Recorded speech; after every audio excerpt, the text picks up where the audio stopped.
আমন্ত্রণ দীপ্ত সংবাদে আপনাদের সাথে আছি আমি ইয়াসমিন সুমনা। রাজধানীর রাজারবাগে পুলিশ সপ্তাহ 2026-এর উদ্বোধন করেছেন প্রধানমন্ত্রী তারেক রহমান। সকালে রাজারবাগ পুলিশ লাইন্স মাঠে বার্ষিক পুলিশ প্যারেডের মধ্য দিয়ে এই আয়োজনের আনুষ্ঠানিক উদ্বোধন করেন তিনি। আমার পুলিশ আমার দেশ, সবার আগে বাংলাদেশ এই প্রতিপাদ্য সামনে রেখে শুরু হয়েছে 4 দিনের পুলিশ সপ্তাহ 2026। আগামী 13ই মে পর্যন্ত চলবে এই আয়োজন। বিভিন্ন কন্টিনজেন্ট ও পতাকাবাহী দলের অংশগ্রহণে অনুষ্ঠিত প্যারেড পরিদর্শন ও অভিবাদন গ্রহণ করছেন প্রধানমন্ত্রী তারেক রহমান। অনুষ্ঠানে স্বরাষ্ট্রমন্ত্রী সালাউদ্দিন আহমদ, স্বরাষ্ট্র মন্ত্রণালয়ের সিনিয়র কর্মকর্তা ও পুলিশের ঊর্ধ্বতন কর্মকর্তারা উপস্থিত রয়েছেন। 1.5 দশকেরও বেশি সময় ধরে ফ্যাসিবাদ বিরোধী আন্দোলনে সংগ্রামের ধারাবাহিকতায় 2024 সালে ছাত্র জনতার এক রক্তক্ষয়ী গণ অভ্যুত্থানের পরে দেশের স্বাধীনতাপ্রিয় গণতান্ত্রিকামী মানুষের আকাঙ্ক্ষার প্রতিফলন হচ্ছে জনগণের রায় গঠিত বর্তমান সরকার। বছরের পর বছর ধরে অসংখ্য হামলা মামলা শিকার, নিপীড়িত নির্যাতিত অধিকার হারা মানুষ বর্তমান গণতান্ত্রিক সরকারের সময় শান্তি এবং নিরাপত্তা চায় জনগণ। দেশের জনগণের শান্তি এবং নিরাপত্তা নিশ্চিত করা আপনাদের কার্যক্রম, অর্থাৎ পুলিশের ভূমিকার উপরেই সবচেয়ে বেশি নির্ভরশীল। সবুজ আর কালোর প্রথাগত ছক ভেঙে এবার নতুন রং আর নতুন রূপে পালিত হচ্ছে পুলিশ সপ্তাহ 2026। আমার পুলিশ আমার দেশ, সবার আগে বাংলাদেশ এমন স্লোগানে এগিয়ে যেতে চায় পুলিশ। পরিবর্তন কেবল পোশাকে নয়, জুলাই গণ অভ্যুত্থান পরবর্তী এক পরিবর্তিত বাংলাদেশে জন আকাঙ্ক্ষা আর আস্থার সমীকরণ মেলাতে ব্যস্ত এই বাহিনী।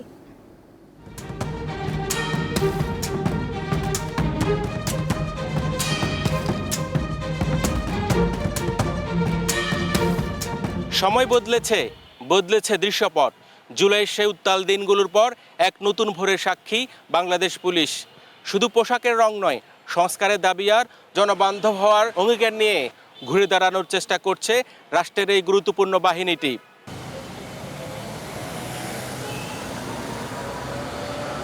এটি রাজধানীর ধানমন্ডি থানা। আমরা এখন এ থানার একজন পুলিশ সদস্যের ব্যারাক থেকে জনগণের সেবায় নিয়োজিত হওয়ার চিত্র দেখব। সাব ইন্সপেক্টর তানভীরের দিন শুরু হয় ভোরের আলো ফোটার আগেই। দীর্ঘ 1 দশকেরও বেশি সময় যে পোশাকটি তার পরিচয় ছিল, আজ সেটি ভিন্ন। নতুন পোশাকে আয়নার সামনে দাঁড়ালে শুধু অবয়ব নয়, মনেও জাগে নতুন এক দায়বদ্ধতা। প্রতিদিনের মতো প্রস্তুতি শেষে রাস্তায় দাঁড়িয়ে কাক ডাকা ভোর কিংবা তপ্ত রোদে ডিউটি করাটা পুরনো অভ্যাস, কিন্তু মানুষের দৃষ্টিভঙ্গি এখন অনেকটা নিবিড় পর্যবেক্ষকের মতো। সাধারণ মানুষও এখন পুলিশের কাছে আগের চেয়ে বেশি অধিকার নিয়ে কথা বলছে। তানভীরের মতো হাজারো পুলিশ সদস্যের দৈনন্দিন রুটিন একই রকম। এলাকার আইন শৃঙ্খলা পরিস্থিতি নিয়ন্ত্রণে রাখার লক্ষ্যে, জনগণের সেবা প্রদানের লক্ষ্যে আমরা প্রতিনিয়ত কাজ করে যাচ্ছি। আমাদের প্রতি জনগণের যে প্রত্যাশা, আমরা সেই প্রত্যাশা পূরণের লক্ষ্যে নিরলসভাবে পরিশ্রম করে যাচ্ছি। পুলিশ সপ্তাহ এবার ভিন্ন এক আবহে। বাহিনীর সংস্কার প্রক্রিয়ায় গুরুত্ব পাচ্ছে মানবাধিকার ও পেশাদারিত্ব। তবে লোকবল সংকট আর লজিস্টিক সীমাবদ্ধতা এখনও কাটিয়ে ওঠার লড়াই চলছে। ট্র্যাডিশনাল পুলিশিং থেকে বের হয়ে আমরা টেকনোলজি বেস পুলিশিং ডিএমপির ক্ষেত্রে অ্যাপ্লাই করতেছি। বিভিন্নভাবে আমরা জনগণের কাছাকাছি যাওয়ার চেষ্টা করছি। সেক্ষেত্রে আমাদের বিট পুলিশিং ব্যবস্থাকে জোরদার করতেছি, কমিউনিটি পুলিশিং ব্যবস্থা এবং ওপেন হাউস ডে ইত্যাদির মাধ্যমে জনগণের সাথে কানেক্টেড হয়ে আমরা জনগণ কোথায় কি সমস্যা, তাদের প্রতিটি সমস্যা দূর করার জন্য ব্যবস্থা করেছি। আমার পুলিশ আমার দেশ, সবার আগে বাংলাদেশ এমন স্লোগানে আগামীর পথ চলতে চায় পুলিশ। বিশেষজ্ঞরা বলছেন, শুধু পোশাকের রং আর স্লোগান বদলানো নয়, প্রয়োজন মনস্তাত্ত্বিক পরিবর্তনের। সাধারণ পুলিশ সদস্যদের পরিশ্রম আর ঊর্ধ্বতনদের সঠিক নির্দেশনায় পারে পুলিশকে প্রকৃত জনবান্ধব এবং আধুনিক বাহিনী হিসেবে গড়ে তুলতে। হেদায়েতুল্লাহ সীমান্ত, দীপ্ত সংবাদ। জুলাই গণ অভ্যুত্থানে রাজধানীর মোহাম্মদপুরে 9 জনকে হত্যার ঘটনায় মানবতাবিরোধী অপরাধ মামলায় ঢাকা দক্ষিণ সিটি কর্পোরেশনের সাবেক মেয়র শেখ ফজলে নূর তাপস সহ 28 আসামির বিরুদ্ধে অভিযোগ গঠনের আদেশ আজ। রোববার আন্তর্জাতিক অপরাধ ট্রাইব্যুনাল 1-এ এ মামলায় অভিযোগ গঠনের আদেশ দেয়া হতে পারে। অভিযোগ গঠন হলে শুরু হবে আনুষ্ঠানিক বিচার। এর আগে 26 এপ্রিল শুনানি শেষ হয়। মামলায় 4 জন গ্রেফতার আছেন। পলাতকদের মধ্যে রয়েছেন সাবেক মন্ত্রী জাহাঙ্গীর কবির নানক, সাবেক ডিএমপি কমিশনার হাবিবুর রহমান, প্রলয় কুমার জোয়ারদার, বিপ্লব কুমার সরকার ও কাউন্সিলর নূর ইসলাম রাষ্ট্রন। মামলায় জুলাই গণঅভ্যুত্থানে ছাত্র জনতার ওপর গুলি চালিয়ে 9 জনকে হত্যার অভিযোগ আনা হয়েছে।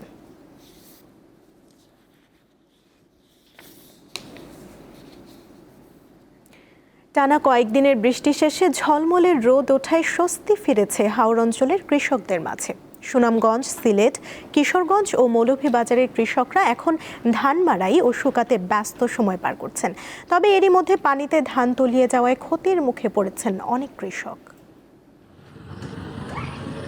ঝলমলে রোদে হাওর থেকে কেটে আনা ধান মাড়াই ও শুকাতে ব্যস্ত সময় পার করছেন কিষানীরা। তবে শ্রমিক সংকটে বিপাকে পড়েছেন তারা। বাড়তি মজুরি দিয়েও মিলছে না কাঙ্ক্ষিত শ্রমিক।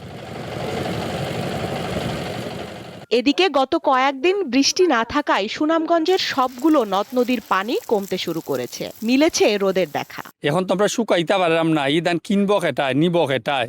শ্রমিক পাওয়া যায় না, যার কারণে আমরা নিজে লাগছি 3 জন। আর টাকায় 1200 টাকা রোজে হামলা পাওয়া যায় না। ধান বা খের বাইরে যে ধান শুকাইতেছি, আর এখানে ওই আমার জমিন লইছে, কাটতে পারি না মানুষের কারণে। সুনামগঞ্জের 12 উপজেলায় 98,000 ক্ষতিগ্রস্ত পরিবারের তালিকা করেছে জেলা প্রশাসন। সংশ্লিষ্টরা জানিয়েছেন তালিকা আরও বাড়তে পারে। জেলায় চলতি মৌসুমে 2,23,511 হেক্টর জমিতে বোরো ধানের আবাদ হয়েছে। এর মধ্যে 1,76,820 হেক্টর জমি ধান কাটা সম্পন্ন হয়েছে।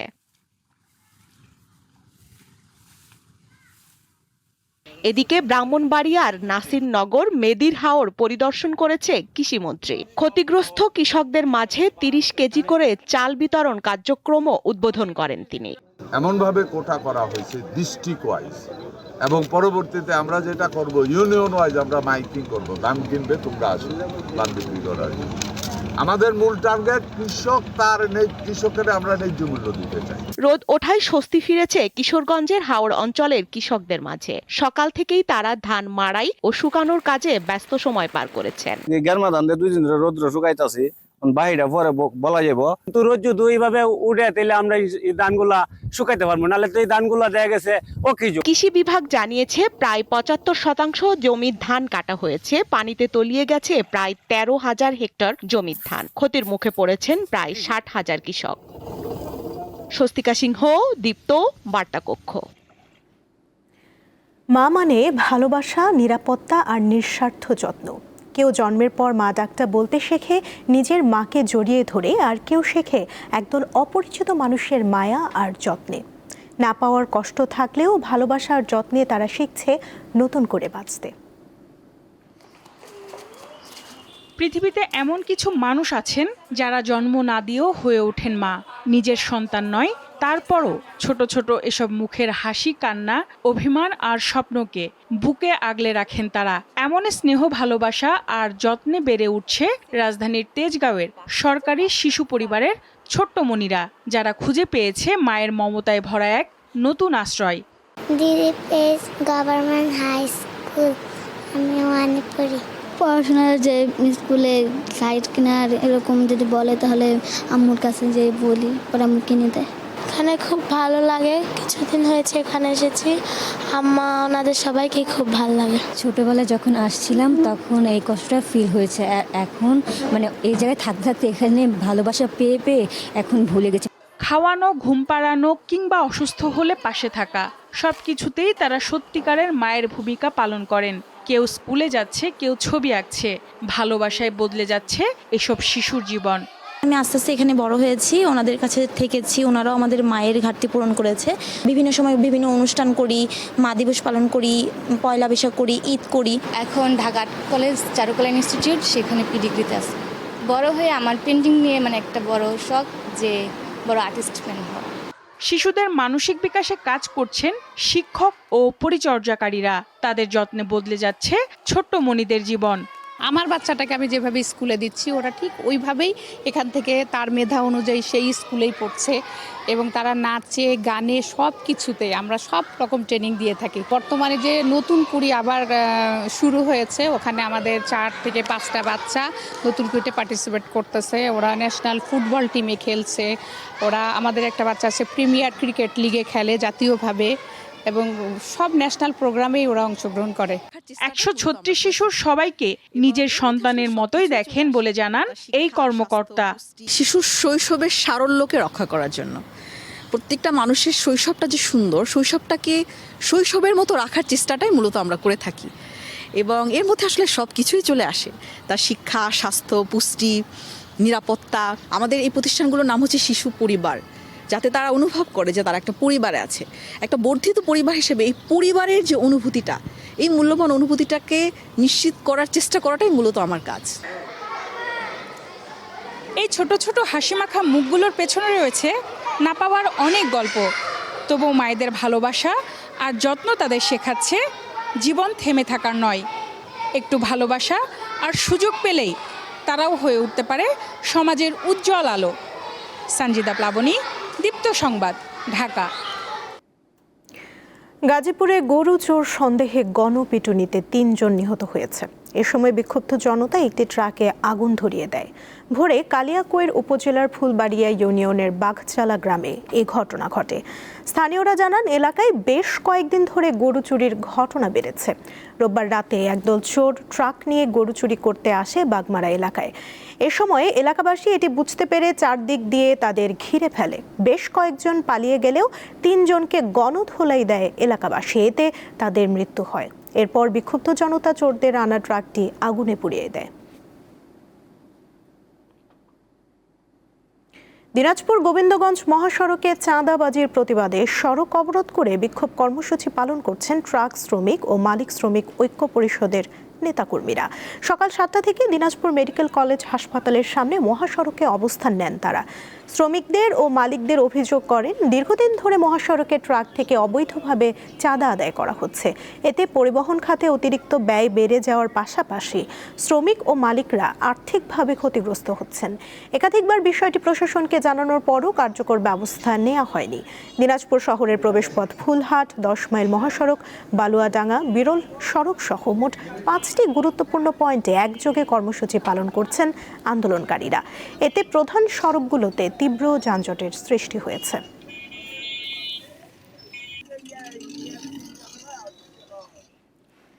এ বিষয়ে আরো খবর জানাতে দিনাজপুর থেকে যোগ দিচ্ছেন সহকর্মী সুলতান মাহমুদ। কথা বলবো তার সঙ্গে।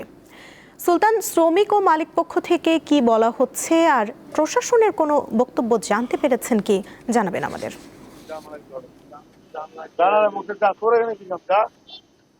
সুমনা, আপনি জানেন যে দিনাজপুর সকাল 7টা থেকে দিনাজপুর ট্রাক মালিক শ্রমিক ঐক্য পরিষদ কিন্তু এই তাদের যে মহাসড়ক অবরোধ করে, অর্থাৎ আমরা একটু দেখেছি যে দিনাজপুরের এই প্রবেশ পথগুলোতে এভাবেই কিন্তু ট্রাক রেখে এভাবে অবরোধ কর্মসূচি পালন করছেন। শ্রমিক মালিক ঐক্যজোট পরিষদের আমি এক নেতার সাথে কথা বলেছিলাম, শাহ আলম নামে এক ট্রাক শ্রমিক এর সভাপতি, মেডিকেল কলেজ উপশাখার কমিটির সভাপতি। তিনি আমাকে জানিয়েছেন যে দিনাজপুর পৌরসভার প্রবেশ করলেই চাঁদার সম্মুখীন হতে হয় আমাদেরকে, অর্থাৎ আমাদের লোকদেরকে, অর্থাৎ ড্রাইভারদেরকে শারীরিক লাঞ্ছিত করে অনেক সময় কিন্তু চাঁদা নেওয়া হয়, এমনটা কিন্তু তিনি দাবি করেছেন এবং বলেছেন যে এটি আসলে গত 1 বৈশাখ থেকে কিন্তু এই কার্যক্রমটি শুরু হয়েছে, যার কারণে তারা অতিষ্ঠ হয়েই আজকে কিন্তু বাধ্য হয়ে তারা এই দিনাজপুরের যে প্রবেশ পথের যে 5টি পয়েন্ট রয়েছে, এই 5টি পয়েন্টে কিন্তু শহরে কোনো রকমের বাস, ট্রাক এবং যাত্রীবাহী কিন্তু কোনো বাস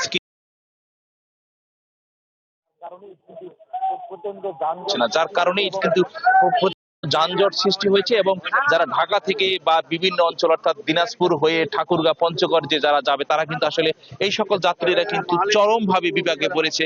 তারা বলছে যে আসলে অনেকেই কিন্তু আমরা দেখেছি যে পায়ে হেঁটে কিন্তু যাচ্ছে, যার কারণে আসলে একটু যানজট সৃষ্টি হয়েছে। আমি দিনাজপুর পৌরসভার প্রশাসক রিয়াজুদ্দিনের সাথে কথা বলেছিলাম। তিনি বলেছেন যে দিনাজপুরের যে কেন্দ্রীয় যে ট্রাক টার্মিনালটি রয়েছে সেই ট্রাক টার্মিনালে কোনো রকমের এই বছর ডাক না হওয়ার কারণে অর্থাৎ ইজারা না হওয়ার কারণে তারা খাস কালেকশন করার কথা বলে কিন্তু তারা একজনকে দায়িত্ব দিয়েছিলেন, তারাই নাকি এই রকমের কাজ করছেন। এটাতে কিন্তু তিনি দিনাজপুরের যে প্রশাসক রিয়াসউদ্দিন তিনি আমাকে বলেছেন। তবে বলছেন যে খুব তাড়াতাড়ি শ্রমিকদের মধ্যে একটি আলোচনা চলছে, খুব দ্রুত সময়ের মধ্যে এই ধর্মঘট বা শ্রমিক নেতাদের সাথে আলোচনা করে এটি প্রত্যাহার করা হবে, তিনি এমনটা জানিয়েছেন। সুমনা, দিনাজপুর থেকে জানাচ্ছিলেন সহকর্মী সুলতান মাহমুদ।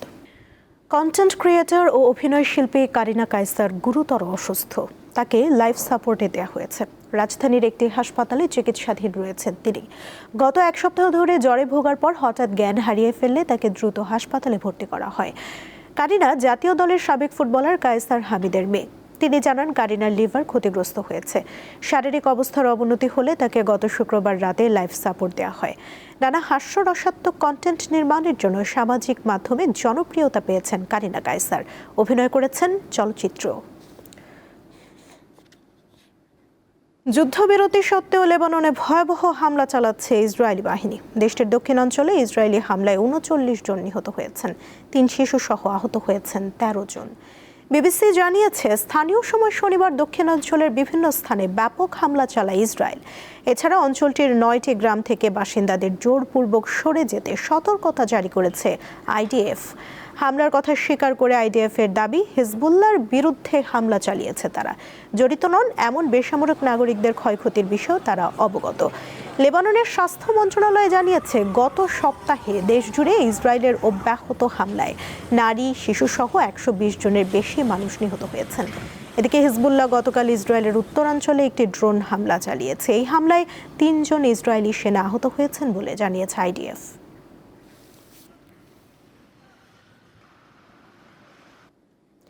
এই ছিল এখনকার মতো। পরবর্তী সংবাদ বেলা ১২টায় দেখার আমন্ত্রণ রইল। এছাড়া আরও তথ্য পেতে যুক্ত থাকুন দীপ্ত ডিজিটাল প্ল্যাটফর্মের সাথে। ধন্যবাদ সবাইকে।